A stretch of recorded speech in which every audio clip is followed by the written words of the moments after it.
Chicken tikka तो हर किसी का फेवरेट होता है और इसका टेस्ट भी बहुत ही मज़े का होता है। तो आज आप लोगों के लिए लाई हूँ मैं चिकन टिक्का सैंडविच की बेहद मज़ेदार सी रेसिपी। तो खुश रहें, आबाद रहें, जहाँ भी रहें हैप्पी रहें और हेल्दी रहें। मैं हूँ फ़ाइज़ा और वेलकम करती हूँ आपको चटपटे पकवान में। आज बन रहे हैं जी चटपटे पकवान में चिकन टिक्का के बेहतरीन से सैंडविच। तो चलें जी रेसिपी को स्टार्ट कर लेते हैं। चिकन लिया है यहाँ पे मैंने 300 ग्राम, उसकी मैंने छोटी-छोटी सी बोटियाँ बनवा ली थी। और अब इसमें डालेंगे नमक 1 टीस्पून, इसके अलावा इसमें जाएगा सुरख मिर्च का पाउडर तकरीबन 1 टीस्पून, हल्दी जाएगी हाफ़ टीस्पून, ये है मेरे पास धनिया पाउडर 1 टीस्पून शामिल कर दें।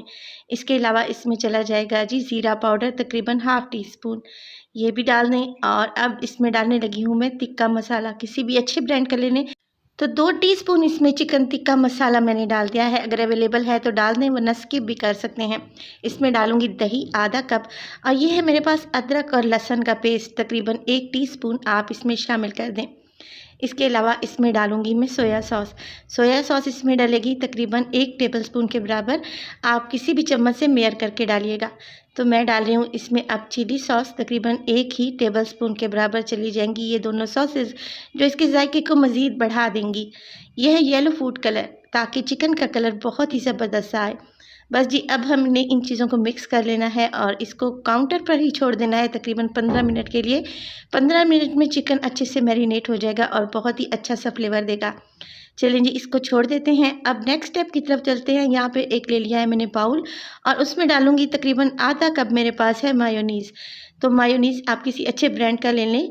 तकरीबन आधा कप मायोनीज़ शामिल करने के बाद इसमें डालूँगी नमक। यहाँ पर हम सैलेड की तैयारी करने लगे हैं। नमक डाला है 1/4 टीस्पून, 1/4 टीस्पून ही इसमें चला जाएगा काली मिर्च का पाउडर। और ये है मेरे पास लहसुन पाउडर, अगर आपके पास नहीं है तो फ्रेश लहसुन के 3 से 4 जवे लें और उनको क्रश करके डाल दें, अच्छा फ्लेवर देंगे। चिली फ्लेक्स इसमें डालेंगे तकरीबन हाफ़ टीस्पून के बराबर। सैलेड बना रहे हैं तो इसमें जाएगा प्याज, यहाँ पर एक मीडियम साइज़ का प्याज है, इनको मैंने स्लाइस कर लिया है। इसके अलावा इसमें बारीक देखें कटी हुई डालूंगी मैं गाजरें, जूलियन कटिंग में मैंने काट ली हैं। इसके अलावा ये है मेरे पास बंद गोभी, तकरीबन 1 कप के बराबर ही इसमें बंद गोभी को शामिल कर देंगे। यह है मेरे पास खीरा, खीरे के बीज मैंने रिमूव कर दिए थे और छिलके समेत थी इसके बारीक बारीक से जूलियन शेप में मैंने कटिंग कर ली है। तो ये सब्जियां डालेंगे और मायोनीज़ और मसालों में बहुत अच्छे से मिक्स कर लेंगे। यकीन करें ये सैलेड इतने मज़े का था, अगर आप सैंडविच नहीं बना रहे तो ये सैलेड एज इट इज़ भी इंजॉय कर सकते हैं, बहुत ही टेस्टी लगता है। तो आप इस सैलेड में बेबी कॉर्न्स का भी इस्तेमाल कर सकते हैं। इसके अलावा आप इसमें शिमला मिर्च भी ऐड कर सकते हैं, मगर मुझे यही सब्जियां पसंद है तो मैंने यही ऐड की हैं। मिक्स कर लिया अच्छे से, सैलेड तैयार है, इसको भी एक साइड पे रख देंगे। चलें जी अब आ जाते हैं चिकन टिक्का बनाने की तरफ। तो एक पैन में मैंने ले लिया है तकरीबन 2 से 3 टेबलस्पून ऑयल। अब हम इसमें डालेंगे चिकन टिक्का जो कि मैरिनेट करके हमने रखा हुआ था। इसमें तमाम चीज़ें मैं शामिल कर चुकी हूँ। अब इसमें मज़ीद कोई भी चीज़ शामिल नहीं होगी। बस जी हमने इसको क्या करना है, मिक्स करना है अच्छे से और अच्छे से इसी ऑयल में भून लेना है। देखें भूनते ही इसमें पानी रिलीज़ हो जाएगा, यानी कि जो हमने इसमें दही डाली है और सॉसेज डाली हैं, इसके अलावा चिकन का अपना पानी निकलेगा और इसी पानी में ये चिकन बहुत अच्छे से सॉफ्ट हो जाएगा। मज़ीद इसमें पानी भी शामिल करने की ज़रूरत नहीं है। इसको पकते हुए तकरीबन 5 मिनट गुजर चुके हैं और माशाल्लाह से देखिए कितना पानी निकल आया है। बस मैं इसको मीडियम टू लो फ्लेम पे पकाऊंगी तकरीबन 5 से 7 मिनट के लिए, जब तक सारा मसाला अच्छी तरीके से बोटियों को कवर नहीं कर लेता और पानी भी ड्राई नहीं हो जाता। यहाँ पर चिकन टिक्का बहुत ही मज़े का तैयार है। आप चाहें तो इसको स्मोकी फ्लेवर भी दे सकते हैं। फ्लेम को मैंने ऑफ़ कर दिया है। अब यहाँ पे ले ली है मैंने सैंडविच ब्रेड, आप चाहें तो ब्राउन ब्रेड का भी इस्तेमाल कर सकते हैं। सैंडविच ब्रेड लेंगे और उस पे लगाएंगे हल्का हल्का सा मक्खन। मक्खन का टेस्ट बड़ा ही ज़बरदस्त आता है, आप चाहें तो यहाँ पर केचप का इस्तेमाल भी कर सकते हैं। अब इस पे लगाएंगे चिकन टिक्का के क्यूब्स जो भी हमने बना के रखे हुए हैं।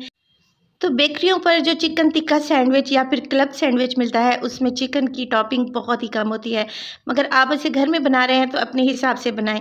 अच्छी खासी इस पर चिकन की टॉपिंग लगा देंगे और टॉपिंग लगाने के बाद एक दूसरा ब्रेड का स्लाइस लगा देंगे। इसके ऊपर रखेंगे मज़ेदार सा सैलेड जो कि अभी हमने बना के रखा हुआ था। यकीन करें जब आप एक बाइट लेंगे चिकन टिक्का सैंडविच की खा कर आपको मज़ा आ जाएगा, ये इतने टेस्टी बनते हैं। तो यहाँ पे सैलेड को मैंने अच्छे से लगा लिया है। इसके ऊपर एक दूसरा ब्रेड रख देंगे और हाथ की मदद से हल्का सा प्रेस करूँगी। इसके ऊपर लगाऊंगी मक्खन और मक्खन के बाद दोबारा से हमने इस पर चिकन की टॉपिंग लगा देनी है। तो बहुत ही मज़े की ये सैंडविच तैयार होते हैं, घर में एक दफ़ा ज़रूर ट्राई कीजिएगा। यहाँ पे देखें, चिकन की टॉपिंग लगाने के बाद दूसरे ब्रेड से मैंने कवर कर दिया है और अब मैं इसकी कटिंग कर लूँगी। यहाँ पे ली है मैंने ब्रेड नाइफ़, अच्छे से इससे ब्रेड कट जाएगा। आप किसी भी नाइफ़ या फिर छुरी की मदद से भी ब्रेड को काट सकते हैं। तो माशाल्लाह से देखें कैसे ज़बरदस्त से हमारे चिकन टिक्का सैंडविच तैयार हुए हैं, बिल्कुल बेकरी स्टाइल। घर में ज़रूर तैयार कीजिएगा, मेहमानों को खिलाएं, घर वालों के सामने पेश करें। इंशाल्लाह आपकी तारीफ़ ज़रूर होगी। तो इस रेसिपी को ज़रूर ट्राई कीजिएगा। अच्छी लगे तो आप लोगों ने क्या करना है कि फैमिली और फ्रेंड्स में भी शेयर करना है। तो अपना बहुत सारा ख्याल रखिएगा। फ़ाइज़ा को भी अपनी दुआओं में याद रखिएगा। मुझे दीजिए इजाज़त। टिल देन, अल्लाह निगहबान।